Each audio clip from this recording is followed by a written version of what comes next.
오늘 우리에게 주시는 하나님 말씀 함께 봅니다. 오늘 우리에게 주시는 하나님 말씀은 창세기 4장 5절부터 7절입니다. 그러면 다 함께 읽습니다. 가인과 그의 재물은 받지 아니하신지라. 가인이 몹시 분하여 안색이 변하니 여호와께서 가인에게 이르시되 네가 분하여 함은 어찌 됨이며 안색이 변함은 어찌 됨이냐. 네가 선을 행하면 어찌 낯을 들지 못하겠느냐.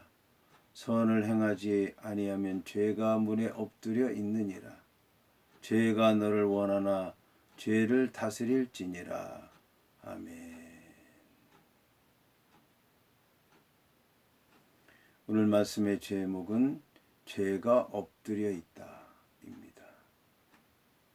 그러면 본문의 말씀을 통해 함께 은혜 나눕니다. 오늘 말씀을 보면 가인과 그의 재물은 받지 아니하신지라는 말씀으로 시작을 합니다. 놀라운 말씀입니다. 가인은 하나님을 믿는 사람이고 하나님께서 모든 것을 주셨다고 하는 믿음을 가지고 하나님 앞에 재물을 드렸습니다. 그렇다면 하나님께서 받으셨어야 될 터인데 받지 않으셨습니다. 이에 가인은 몹시 분하게 생각을 했습니다. 그래서 안색이 변했습니다. 여호와께서 받으실 줄로 믿고 드렸는데 받지 않았기 때문에 당황했을 것이고 이해하지 못해서 분했을 것이고 그래서 얼굴이 변한 것은 당연한 것이었을 겁니다. 그런데 여호와께서는 가인에게 네가 분하여 하면 어찌 됨이며 안색이 변하면 어찌 됨이냐라고 물으셨습니다.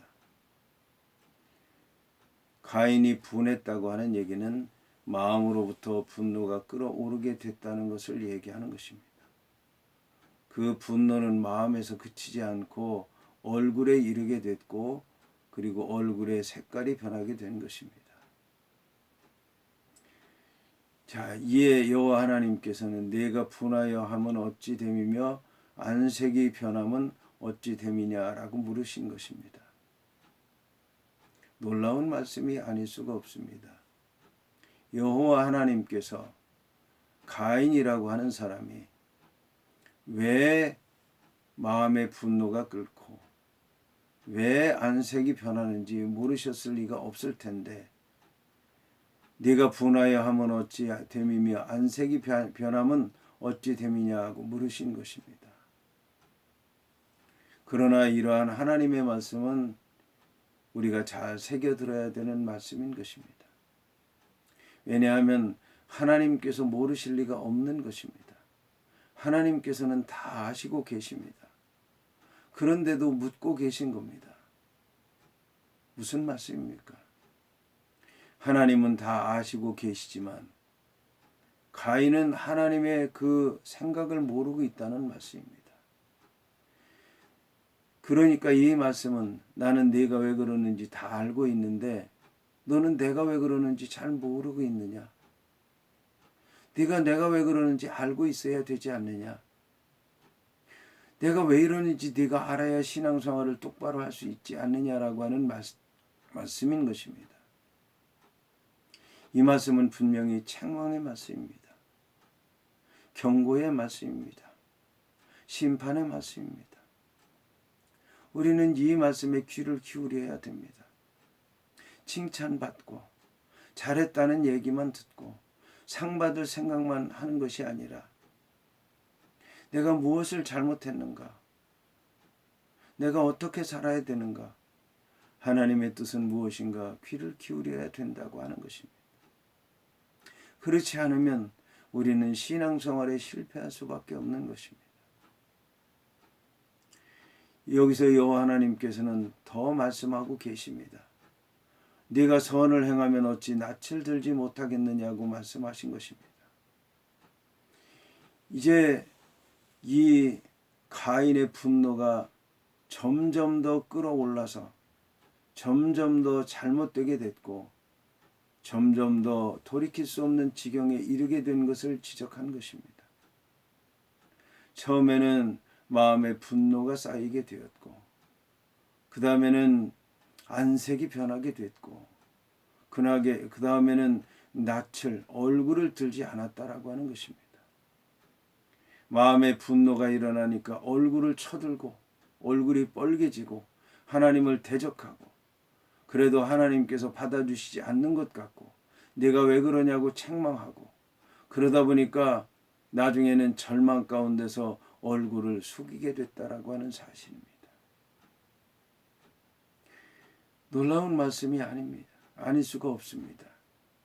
사람이 마음이 한번 비뚤어지게 되면 돌이킬 수 없게 된다라고 하는 사실입니다. 죄는 어디로부터 시작이 되냐면 빗나가는 것으로부터 시작이 되는 것입니다. 하나님의 말씀을 빗나가는 것입니다. 그것은 하나님의 말씀이 잘못됐기 때문에, 비뚤어졌기 때문에, 빗나갔기 때문에 잘못되는 것이 아닙니다. 내가 하나님의 마음으로부터 멀어졌기 때문에 내 생각이 하나님께로부터 떠나게 되는 것이고 인생의 목표를 빗나가게 되는 것입니다. 여기서 여호와 하나님께서는 말씀하고 계십니다. 선을 행하지 아니하면 죄가 문에 엎드려 있느니라고 말씀하는 것입니다. 선을 행해야 된다는 것입니다. 악을 행해서는 안 된다고 하는 것입니다. 선을 행하게 되면 죄가 문 앞에 왔다가도 떠나가지만, 죄를 행하게 되면, 선을 행하지 않으면, 하나님 말씀대로 살지 않으면 죄가 문에 엎드려 있다는 것입니다. 놀라운 말씀입니다. 죄가 문 앞에 엎드려 있다는 얘기는 문에 들어가고 문에서 나오고 삶의 일상 가운데서 죄를 지을 수밖에 없다는 그런 말씀입니다. 이 말씀을 하신 다음에 여호와께서는 죄가 너를 원하나 너는 죄를 다스릴지니라고 말씀하고 있습니다. 여기서 죄를 다스릴지니라고 하는 말씀은 다스리게 될 것이라고 하는 말씀은 아닙니다. 다스려야 된다는 말씀입니다. 다스리지 못하면 죄 가운데 빠지게 되고 죄가 지배하게 되고 죄로 말미암아 죽을 수밖에 없다는 말씀인 것입니다. 우리는 하나님 앞에 늘 섭니다. 하나님 앞에 서는 건 중요합니다. 그런데 더 중요한 것은 말씀 앞에 서야 되는 것입니다. 말씀 앞에 섰을 때 하나님께서 우리에게 칭찬을 주실 것만을 기대해서는 안 된다고 하는 것입니다. 우리는 인생들입니다. 육체의 정욕에 빠져 사는 인생들입니다.